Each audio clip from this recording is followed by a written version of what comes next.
I have presided over this courtroom for decades, and I've seen every mask a liar can wear.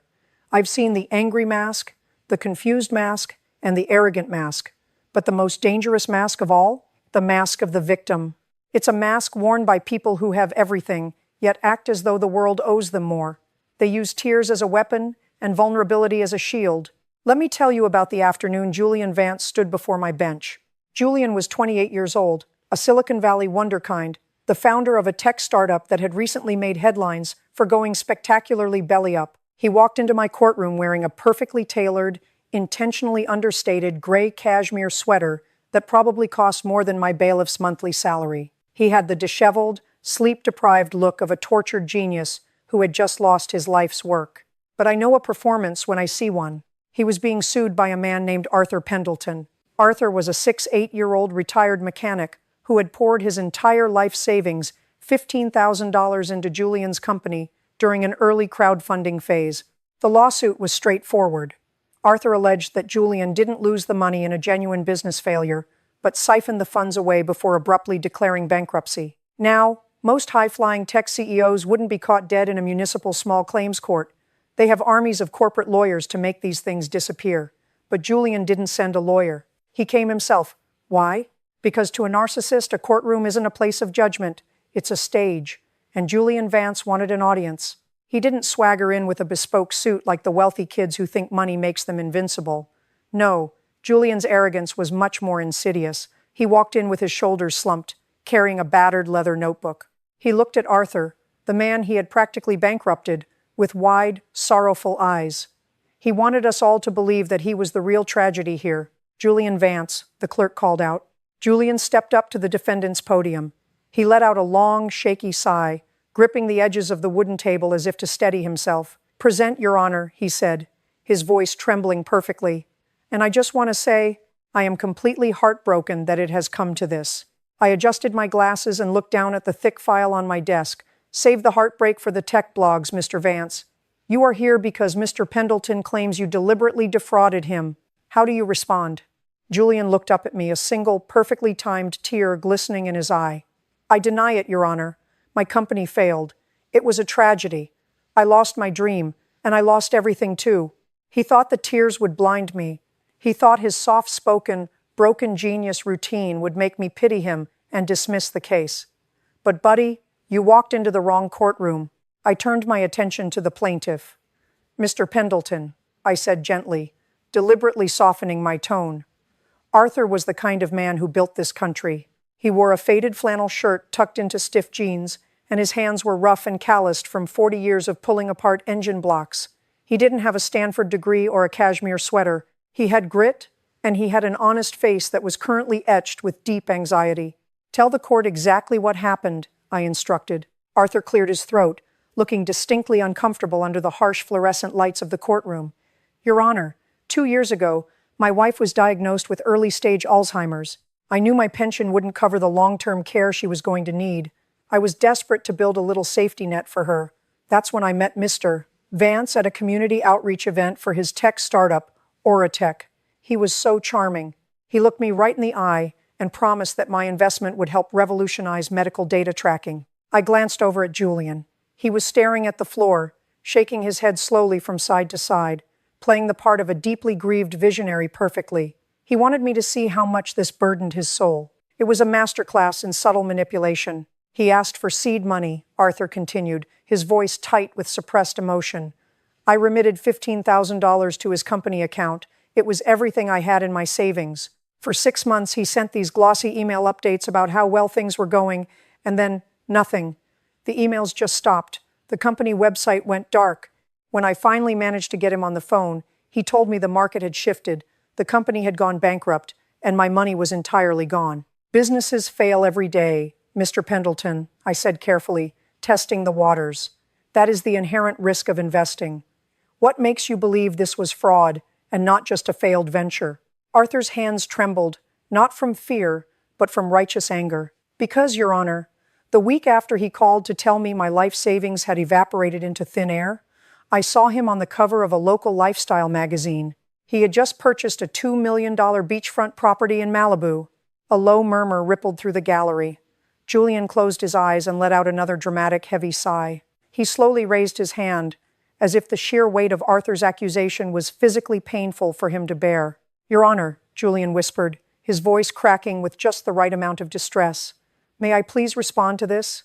It is incredibly painful to hear my character assassinated like this in public." I leaned forward, resting my elbows on the bench and clasping my hands together. I looked right through his carefully constructed facade. "Oh, you will get your turn, Mr. Vance," I said, my voice dropping an octave, "and considering the allegations, I highly suggest you make it a good one." "Your Honor, I lost everything," Julian repeated, his voice wavering with practiced emotion. He opened his battered leather notebook, the pages filled with frantic scribbles and complex diagrams. "I poured my soul, my sweat, and every dime of capital into Oratech. But the tech sector is volatile. Supply chain issues choked our hardware division, and a sudden shift in consumer data privacy laws decimated our software model." He looked at me, then at Arthur, maintaining that wide-eyed, mournful gaze. "I didn't steal from Mr. Pendleton. I failed him. I failed everyone. I take responsibility for the failure of the company, but I firmly deny any allegation of fraud or malicious intent.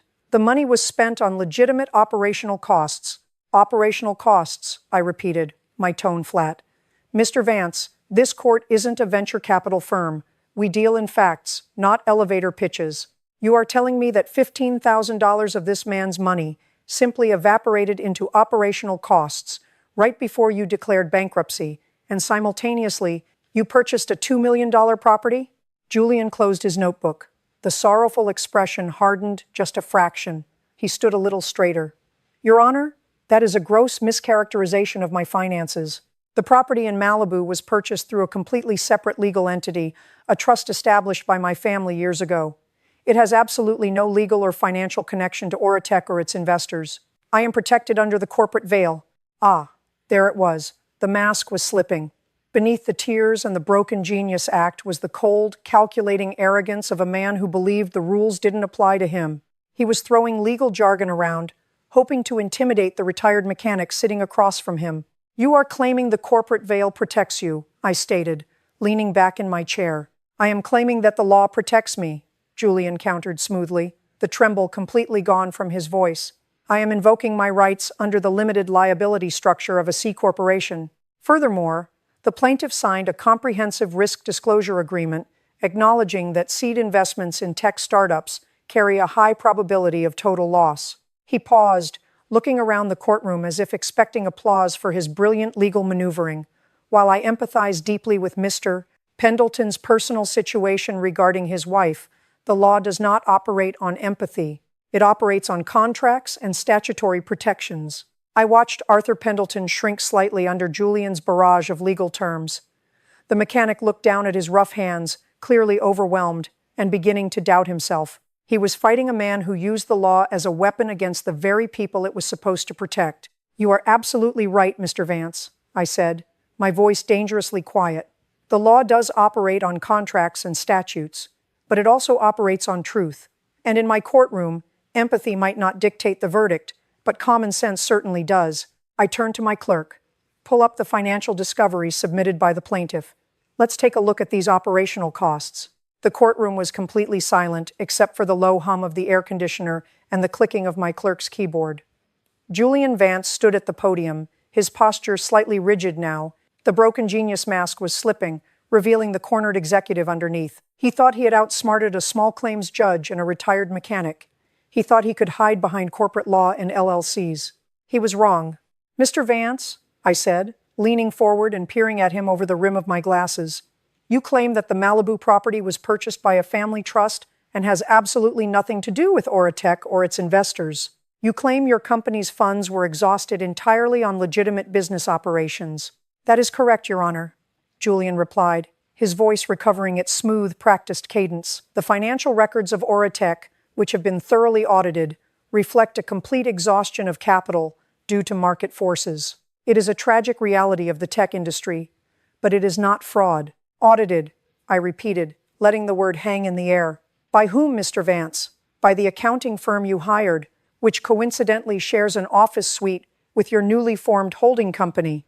Julian swallowed hard, the first genuine sign of panic flickering across his face. Your Honor, the auditors are an independent third party. Save it, I interrupted sharply. I turned to the documents my clerk had just handed me. You see, Mr. Vance, while you were busy writing those glossy email updates to investors like Mr. Pendleton here, and while you were supposedly agonizing over supply chain issues, you made a very interesting series of transactions. I held up a stack of bank statements. These are the subpoenaed financial records for Oratech. And according to this, on October 12th, exactly 2 weeks before you abruptly shut down your website and declared bankruptcy, there was a transfer of $1.5 million out of the corporate account. Julian's face went completely pale. The cashmere sweater suddenly looked very uncomfortable. Now, I continued, pacing my words for maximum impact. Where did that $1.5 million go? Did it go to pay vendors? Did it go to your hardware division? No, it went to an offshore account in the Cayman Islands. An account registered to a shell company called Vance Holdings LLC. Arthur Pendleton gasped, his eyes wide. He looked from me to Julian, the realization hitting him like a physical blow. The money he had saved for his sick wife hadn't been lost to market forces. It had been stolen. Julian stammered, gripping the podium so hard his knuckles turned white. Your Honor, that transfer was a strategic reallocation of assets intended to preserve your lifestyle. I finished for him, my voice turning into a whip crack. Do not stand in my courtroom and lie to me, Mr. Vance. You didn't reallocate assets. You looted your own company. You took the seed money from honest, hard-working people like Arthur Pendleton, funneled it offshore, declared bankruptcy to wipe your hands clean, and then used that exact same stolen money to buy a mansion in Malibu through your family trust. The silence in the courtroom was deafening. The brilliant tech CEO, the man who thought he was smarter than everyone else, had just been dismantled by a paper trail he thought was hidden. You thought you were untouchable, I said, staring directly into his panicked eyes. You thought because you know how to use words like corporate veil and statutory protections, you could rob a man blind and walk away clean. You thought a bank transfer to the Caymans would make you invisible. I dropped the bank statements onto my desk with a loud thud. Well, Mr. Vance, the corporate veil is pierced, and you are exposed. Julian stared at the bank statements on my desk, his mouth opened and closed twice, like a fish out of water, trying to find a lie big enough to cover a $1.5 million hole. The polished, Harvard-educated vocabulary had completely vanished. Your Honor, he finally stammered, his voice thin and high-pitched. There must be an accounting error. I don't personally handle all the wire transfers. My CFO. Stop right there, Mr. Vance, I commanded, raising my hand. I wasn't about to let him throw some nameless employee under the bus. I have the transfer authorization right here. It requires the digital signature of the primary account holder. And whose name is on that authorization, Mr. Vance? I looked at him over the rim of my glasses. The courtroom was so quiet you could hear a pin drop. Julian didn't answer. He couldn't. It's your name, Mr. Vance, I said, my voice echoing in the stillness. Julian Vance. You authorized the transfer of the exact amount of remaining seed capital to a shell company you control just days before declaring Oratech bankrupt. You didn't just fail these investors. You didn't just make bad business decisions. You systematically and deliberately drained the accounts. Arthur Pendleton leaned back in his chair, running a rough hand over his face. He looked exhausted, but the confusion and doubt that Julian had tried to instill in him were gone, replaced by the cold, hard realization that he had been conned by a man who looked him in the eye and smiled. Julian, realizing the misunderstanding defense was dead on arrival, desperately tried to pivot back to his legal armor. Your Honor, even if those funds were transferred, they were moved to a legally distinct entity. The limited liability? I told you, I snapped, cutting him off completely. Do not cite corporate structure to me while you are standing in a puddle of your own fraud. The corporate veil is designed to protect honest business owners from personal ruin due to market failure. It is not a magical force field designed to protect thieves from the consequences of stealing. I picked up the file again. You thought you were so clever. You thought because you moved the money through a web of LLCs and offshore accounts, a municipal court judge wouldn't bother looking closely. You thought I'd just see a failed startup and dismiss the case. I leaned forward, locking eyes with him. But fraud, Mr. Vance, is fraud, whether you commit it with a ski mask and a gun or a cashmere sweater and a wire transfer. Julian was trembling now. The reality of the situation was finally penetrating his ego. He wasn't just losing a civil suit, he was being exposed as a criminal on public record. "Your Honor, please," he pleaded, the fake tears replaced by genuine panic. "If this goes on record, my reputation in the Valley, my future ventures, I can repay Mr. Pendleton. I can write him a check right now. Just, please, dismiss the fraud allegations." He was bargaining. He still thought this was a negotiation, a problem he could make disappear with his checkbook. He didn't understand that the courtroom isn't a marketplace. It's a place of accountability. "You want to write a check?" I asked, my voice dangerously calm. "You want to buy your way out of perjury and fraud?" The courtroom, usually a place of quiet murmurs and rustling papers, was dead silent, the kind of silence that feels heavy, pressing down on the shoulders of the man at the podium who had just been stripped of his armor. "Write a check?" I repeated, leaning back in my chair. "You think you can unring this bell by writing a check? Mr. Vance, Arthur Pendleton didn't just lose money. He lost the safety net he spent 40 years building for his sick wife. He lost his dignity. And you stood there, looked him in the eye, and told him it was just a tragedy of the tech sector." Julian's posture collapsed. The bespoke gray sweater suddenly looked like a straitjacket. "Your Honor, I didn't think." "That's exactly right," I interjected. "You didn't think about Arthur. You didn't think about the dozens of other small investors who believed your lies. You only thought about Julian Vance. You thought your intellect and your LLCs made you untouchable." I looked out at the gallery. Regular people.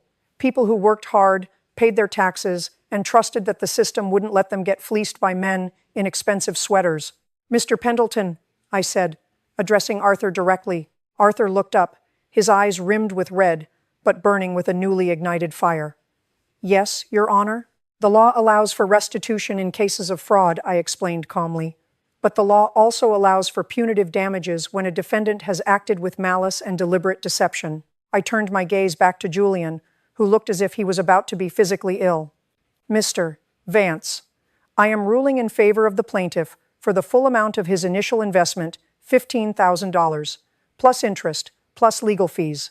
Julian let out a shaky breath, a fleeting look of relief washing over his face. He thought that was it. He thought he was getting off with a slap on the wrist and a bill he could pay out of his petty cash fund. "But we are not finished," I said, and the relief instantly drained from his face. "Because the fraud you committed was so egregious, so meticulously planned, and so devastatingly cynical, I am also awarding Mr. Pendleton maximum punitive damages. And since you so helpfully confirmed that Vance Holdings LLC is a shell company entirely under your control, those damages will pierce your corporate veil and attach directly to your personal assets." Julian gripped the podium. "Personal assets, Your Honor? That could bankrupt me." "Oh, the irony," I said, a humorless smile crossing my face. "You didn't seem to mind when Arthur Pendleton was bankrupted. You didn't mind when his wife's care was jeopardized so you could buy a beach house." I picked up my gavel. "But that is still just civil court, Mr. Vance." "Buy my way out?" Julian repeated, his voice barely more than a squeak. "No, Your Honor, I want to make it right." "You want to make it right because you got caught," I corrected him sharply. "Because the alternative is trading that cashmere sweater for an orange jumpsuit. But unfortunately for you, Mr. Vance, I don't believe you are capable of learning a lesson unless it hurts. And a check won't hurt you enough." I leaned forward, clasping my hands on the bench. "I told you there was a second part to option 2. You see, Mr. Vance, your entire defense today rested on a lie. You sat in my courtroom, under oath, and tried to use your family's trust, your father's trust, as a shield for your fraud." Julian stiffened. The mention of his father seemed to hit him harder than the threat of prison. "Your father, Arthur Vance Sr., is a respected man in this state," I continued, my voice steady and unforgiving. "He built his wealth through legitimate, hard work in commercial real estate. He didn't build it by scamming retired mechanics. And I highly doubt he knows that his son is using the family name to launder stolen seed money." "Please," Julian whispered, actual terror flooding his eyes. "Please don't involve my father. He'll cut me off completely. He'll destroy me." "He might," I said simply, "but he deserves to know what kind of man is running Vance Holdings LLC. So, here is the final condition of option 2. You are going to pick up the phone on my clerk's desk. You are going to call Arthur Vance Sr., put him on speakerphone, and you are going to tell him exactly what you did. You will confess to the fraud, the offshore accounts, and the perjury, right here, in front of me and Mr. Pendleton. The courtroom was so quiet you could hear Julian's rapid, shallow breathing. He looked at the phone like it was a loaded gun. He looked back at me, silently begging for a third option. There wasn't one. If you refuse, or if you lie to him for even a second, I warned, I sign the order and the DA takes over. Your choice, Julian. Be a man or be a felon. Julian's hand shook violently as he reached for the receiver. He dialed the number, his face a mask of pure dread. The phone rang once, twice, 3 times. Arthur Vance, a deep, gravelly voice answered. It was the voice of a man who didn't tolerate fools. Julian swallowed hard, tears freely streaming down his face now. Dad, it's Julian. Julian? Why are you calling from a municipal court number? Are you in trouble? Dad, I need to tell you something, Julian choked out, looking at me. I offered no sympathy. I lied. About Oratech. It didn't just fail, I took the money. I took the investors' money and I funneled it into the family trust to buy the Malibu house. I defrauded them, Dad, and I just lied about it under oath to Judge Judy. Silence. For 10 agonizing seconds, the speakerphone emitted nothing but a faint crackle of static. Julian squeezed his eyes shut, waiting for the explosion. When Arthur Vance Sr. finally spoke, his voice wasn't loud. It was terrifyingly calm and cold as ice. Put the judge on, he said. I leaned toward the microphone. This is Judge Judy, Mr. Vance. Judge, the father said, the heavy weight of disappointment clear in his tone. I apologize for my son's actions. I had absolutely no knowledge of this transfer or his illegal activities. He told me the Malibu property was purchased with his own legitimate salary. I believe you, Mr. Vance, I said. But your son is currently facing a choice between federal prosecution or complete restitution and 500 hours of manual labor. Don't give him the choice, Arthur Vance Sr. said, his words slicing through the courtroom. Julian gasped. Excuse me? I asked. I said, don't give him the choice, the father repeated, his voice hardening into steel. He is 28 years old. He stole from innocent people. He used my name to hide his theft. He is a criminal, Judge. If he learns that he can buy or cry his way out of this, he will do it again. Do not accept a check. Send the file to the district attorney. Let him face the consequences. The entire courtroom froze. Julian dropped the phone, covering his face with his hands, sobbing uncontrollably. The twist was complete. He had tried to use his family's wealth to escape reality, but his father had just handed him over to justice. Option 2, I said, my voice cutting through the silence. You want to make it right? You will sign a legally binding document prepared by my clerk right now that triggers an immediate, irrevocable liquidation of Vance Holdings LLC. Every cent, every asset, every piece of real estate, and every offshore dollar will be returned to the investors you swindled. That includes your Malibu house, Mr. Vance. Julian slumped, his face buried in his hands. He was silent for a long time. The weight of his arrogance, his lies, and his greed was finally crushing the man who thought he could buy his way through life. I accept, he whispered. And the 500 hours? I pressed. I'll do it, Julian said, looking up. His eyes were red, swollen from crying, but there was a flicker of something new there, a terrified, raw honesty. I'll do it all. I'll do whatever you say. Good, I said, hitting the gavel. Case continued for status in 6 months. If you miss a single hour, if you are a minute late, or if you even think about hiding a single dollar, I will personally see to it that the district attorney gets the full file on my desk. You will find out very quickly that prison is not a place for wonderkinds. As Julian walked out of the courtroom, he looked like a ghost of the man who had walked in. He had traded his luxury, his lies, and his illusion of superiority for the chance to avoid a jail cell and perhaps the slim possibility of becoming a human being. I looked over at Arthur Pendleton. He looked 10 years older, but for the first time in 2 years, he looked like a man who could finally breathe. Thank you, Your Honor, he said quietly, his voice thick with emotion. Don't thank me, Mr. Pendleton, I said, my eyes tracking Julian as he exited. I just did my job. The system works, but only when we refuse to let people like him think they're above it. I leaned back in my chair, watching the doors close behind the former tech mogul. He was going to spend his summer scrubbing floors, changing linens, and listening to the stories of the people he had so casually discarded for a mansion in Malibu. It wouldn't be easy, it wouldn't be comfortable, but for the first time in his life, Julian Vance was going to learn what it cost to be a part of the real world. Justice isn't just about the verdict, it's about the correction. And today, I made sure the correction was permanent.